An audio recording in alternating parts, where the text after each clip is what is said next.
ఉండెను.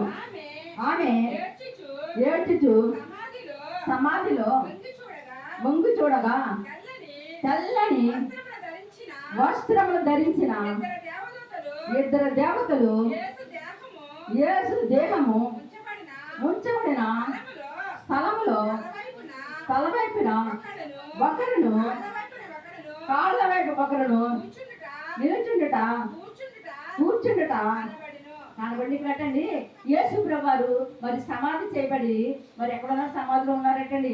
సమాధి ఉన్న తర్వాత మరి 3వ రోజు యేసు ప్రభువారు లేస్తారనేసి అక్కడ ఉన్న ప్రజలకి అందరికీ తెలుసండి. యేసు ప్రభువారు ఉండగా చెప్పారు. ఆయన ఏమన్నారంటే, నేను ఈ దేవాలయం పడగట్టి 3వ రోజున నేను చేస్తాను, నేను కడతానని చెప్పాడు బట్టండి. ఆ విషయం అక్కడ ఉన్న అందరికీ తెలుసట. ఆ విషయం ఈ మధ్యకి జ్ఞాపకం వచ్చిందట. జ్ఞాపకం వచ్చి ఇది 3వ రోజు కదా, మా ప్రభువు చెప్పింది కానీ లేస్తారు కదా అనేసటండి. ఆమె తెల్లవారుజామున వెళ్ళంట యేసు ప్రభుని అంటండి దర్శించడానికి వెళ్ళిన సమయంలో అక్కడ యేసు ప్రభువారు లేరట. దేవదత్తలు మాత్రం ఉన్నాయంట.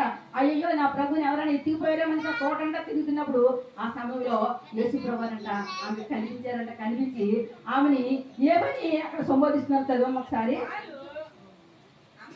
అమ్మా ఎందుకు ఏడ్చుచున్నావని ఆమెను అడగగా ఆమె నా ప్రభువును ఎవరో ఎత్తుకుని పోయిరి, ఆయనను ఎక్కడుంచరో నాకు తెలియదు చెప్పండి. ఏమంటుందండి, నా ప్రభువుని ఎవరో ఎత్తుకుని పోయారు. నీకు తెలిసి ఒక ఎవరు అనుకుంటుందంటే తోటబాలు అనుకుంటుందంటండి.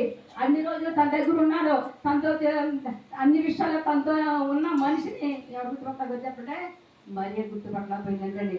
మరియ గుర్తుపట్టడం. అలాగే మనం కూడా యేసు ప్రభువారు మన దగ్గరికి వచ్చి మనకి కొన్ని విషయాలు చెప్తే మనం కూడా ఏం చేద్దాం చెప్పండి, నమ్ముదామా? నమ్మమండి. ఎందుకు నమ్మండి? ఎన్నాళ్ళు మనం దేవుడు సన్నిధికి వెళ్ళినా సరే దేవుడు నీతో మాట్లాడాడు అనుకో, నువ్వు ఎట్టి పరిస్థితిలో కూడా నీకేముండదు చెప్పండి, నమ్మకం ఉండదు, విశ్వాసం ఉండదు. నువ్వు నమ్మవు. ఎందుకు